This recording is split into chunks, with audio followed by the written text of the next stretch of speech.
Hey everyone, welcome back to the channel. If you're an international student or a scholarship recipient wondering how to correctly file your US taxes, you're in the right place. Today I'll show you how to file your resident tax return 1040 with Form 1042S for scholarships using TurboTax step by step in 2025. Even if scholarship income seems confusing, by the end of this video, you'll know exactly what to do. Let's dive in.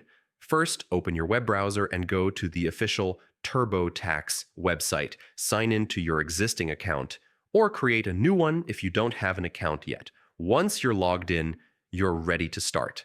Navigate to 2024 Taxes. On your TurboTax homepage, click the option labeled 2024 Taxes. This will start your tax return for the current filing year. Enter federal tax information.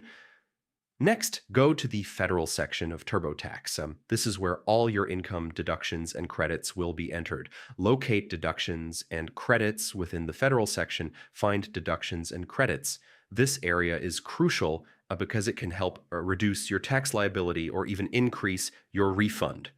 Input scholarship income, scroll down to the education section under deductions and credits. Look for the option for expenses and scholarships. Here, you'll enter your scholarship income exactly as shown on your Form 1042S.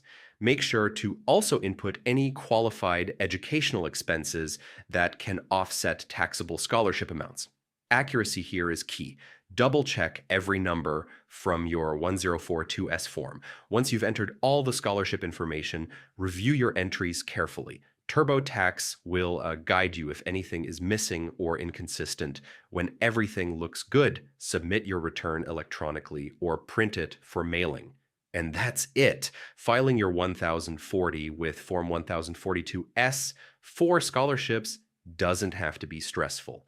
By following these steps in TurboTax, you can make sure your tax return is accurate and complete. If you found this video helpful, don't forget to like, subscribe, and hit the notification bell for more tax tips and tutorials. Thanks for watching, and good luck with your filing.